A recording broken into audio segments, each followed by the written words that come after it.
Peut-être que toi aussi tu te poses des questions sur ta capacité attentionnelle, sur ton hyperactivité, peut-être ton impulsivité. Peut-être que tu le sais déjà, et du coup, eh bien, je t'invite à rester là parmi nous. Peut-être que tu ne sais pas du tout ce que c'est que le TDAH. Je t'invite donc, eh bien, éventuellement, si tu veux en savoir plus, à t'abonner, à partager cette chaîne YouTube qui démarre autour de cette thématique.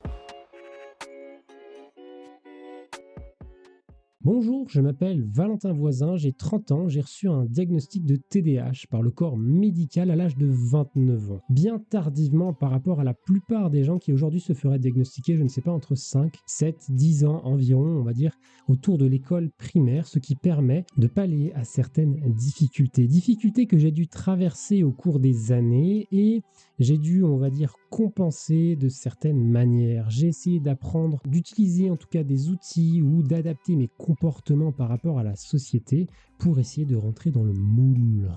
J'aimerais parler d'une vie hors cadre. J'ai toujours évolué un petit peu en marge de ce qui se faisait. Parfois j'étais dérangeant, parfois j'étais dérangé aussi par les autres et j'aimerais justement partager cette expérience ici dans cette vidéo et dans toutes les prochaines. On va faire ça sous forme d'une petite série sur les premières vidéos et puis suivant vos retours, ton retour, tes retours, les retours de tout un chacun, eh bien je partagerai d'autres informations, les informations dont vous avez besoin. L'idée à travers ces vidéos, ce sera de mieux comprendre qu'est-ce que le TDAH, d'essayer de l'inclure un petit peu plus dans nos sociétés et puis éventuellement d'en faire une force parce que mine de rien, ça a beau poser des problèmes au travail, à l'école, mais quand on est dans des activités entrepreneuriales, dans des passions, des fois on peut se transcender et je trouve ça vraiment cool. Donc accroche-toi bien, je redis, like, partage ces vidéos au plus grand nombre et on est parti. Je vais donc diviser cette vidéo en 3 parties. On va parler de mes mal-être, je ne sais pas comment est-ce qu'on va le dire. Je vais parler de mes difficultés, les difficultés qui fait que je me suis posé la question si je suis TDAH ou pas. Et dans un troisième temps, on va parler d'une personne, une personne que je côtoie quotidiennement et qui m'a aiguillé vers ce diagnostic. Donc reste jusqu'à la fin si tu veux savoir qui est cette personne relativement proche de moi. Forcément, si je parle de mal-être, eh bien, je vais être obligé de t'énoncer le fait que je ne suis pas, ou en tout cas, je n'ai pas été heureux. Je ne sais pas si je suis à la quête du bonheur, comme certains l'espèrent.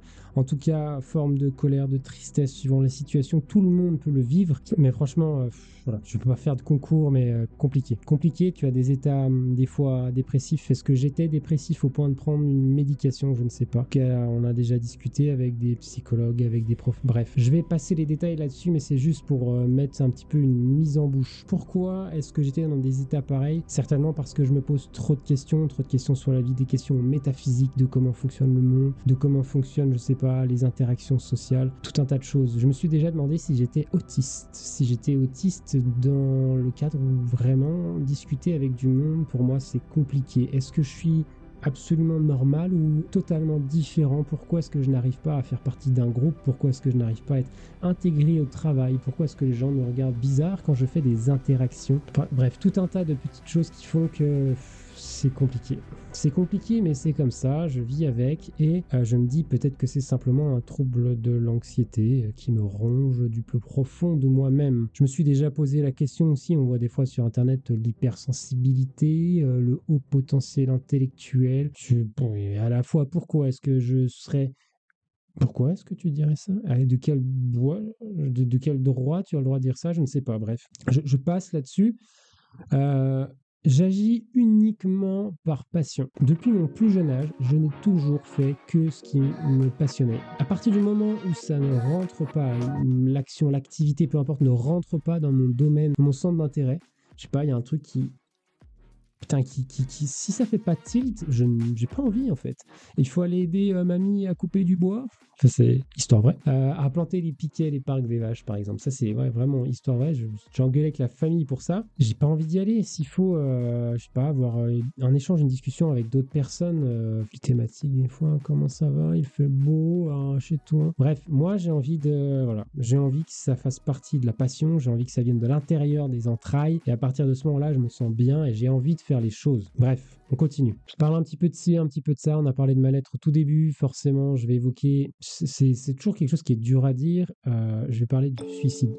Juste les pensées suicidaires. Ok, je n'ai jamais fait de tentative de suicide. Je n'ai jamais été jusque-là, mais juste les pensées.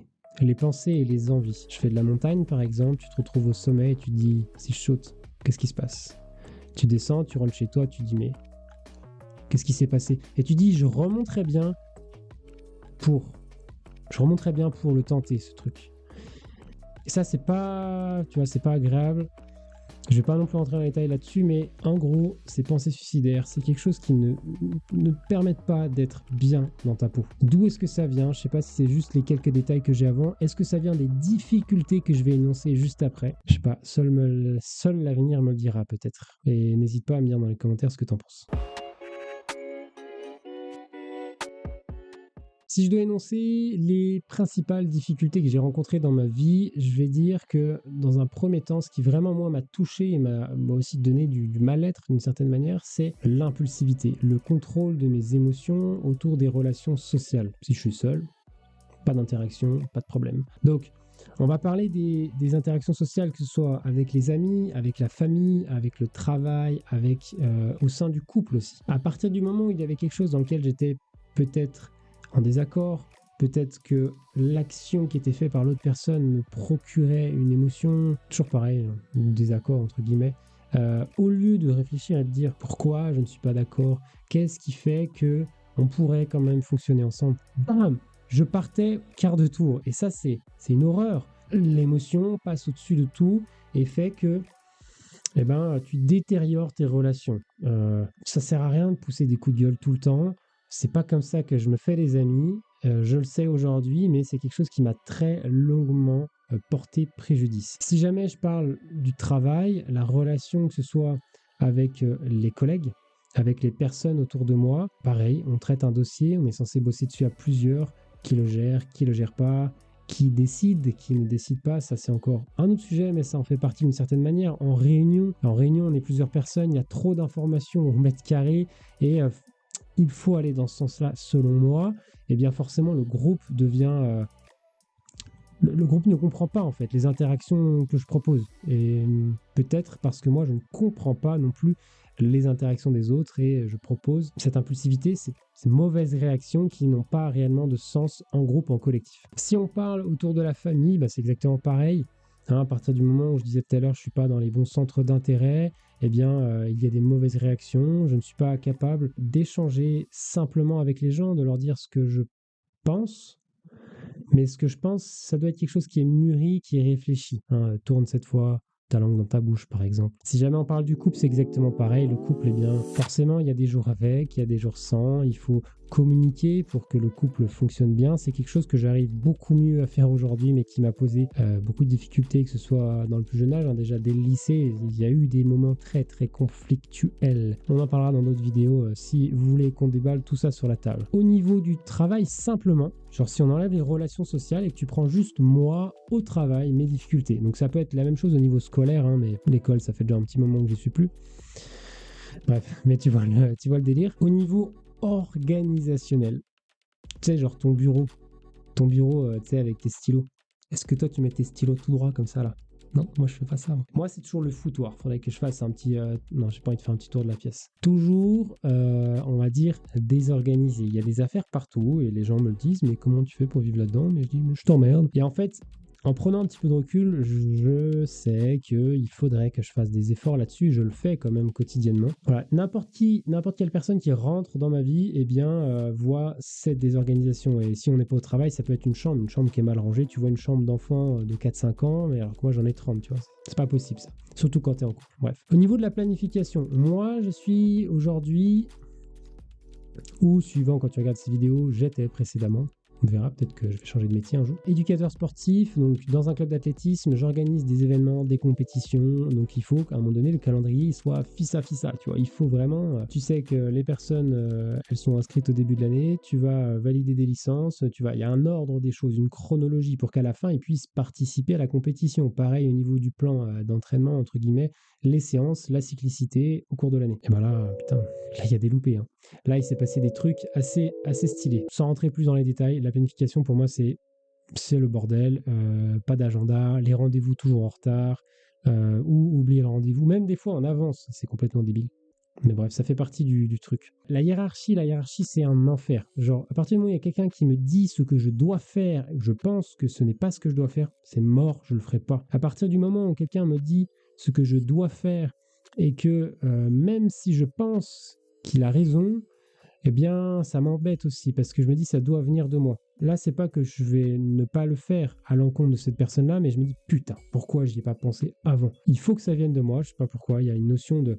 Et puis, avec la hiérarchie, quelqu'un qui te dit ce que tu dois faire, c'est une chose, mais il y a le fait de mener le projet de A à Z. Quand il y a du monde autour de toi et qu'ils essayent de te proposer aussi des solutions, de l'aide, des conseils, des choses comme ça, c'est quelque chose que j'ai du mal à accepter, où je me dis, mais ils essayent de m'imposer quelque chose, alors qu'en fait, pas du tout. Bref, je te passe les détails, c'était la même chose sur des projets, des fois à la fac, hein, quand on était en cours, des projets communs, de groupe, ça a été parfois compliqué. Si on parle des contraintes externes, donc déjà la hiérarchie c'est une sacrée contrainte, mais les horaires, puis le fait d'être insociable. Donc ça c'est 3 points là très importants.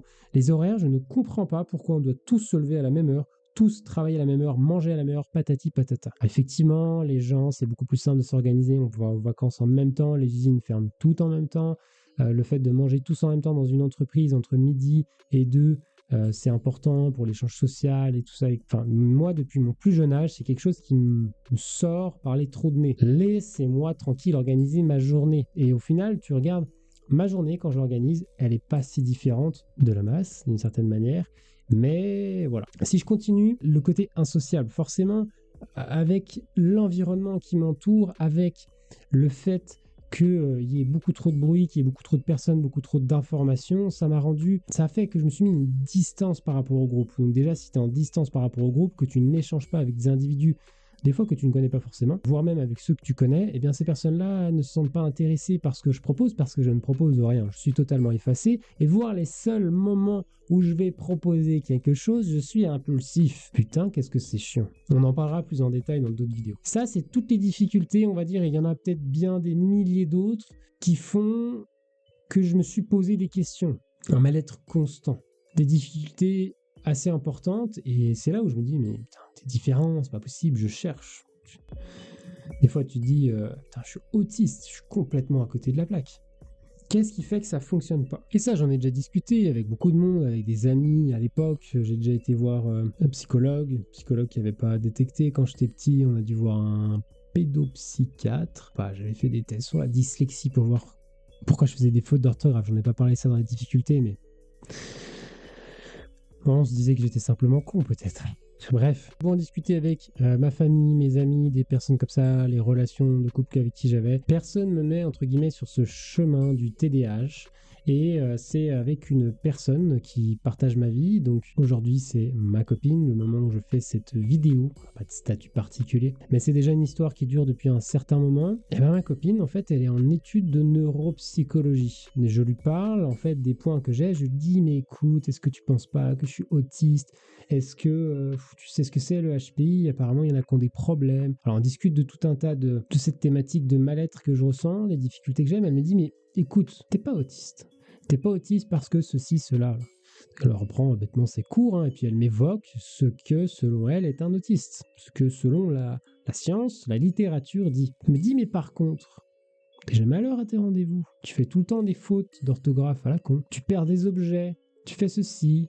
T'arrives pas à planifier ton calendrier. Et en fait, on prend les critères du DSM-5 d'un grand bouquin qui montre, qui met en évidence que effectivement, c'est peut-être sur ce type de questions-là qu'il faudrait que, c'est ces questions-là qu'il faudrait que je me pose. Il faudrait que je me rapproche justement d'un professionnel, d'une personne qui connaît un petit peu plus cette thématique. Donc, elle est en étude de neuropsychologie. Forcément, je vais me trouver vers un neuropsychologue.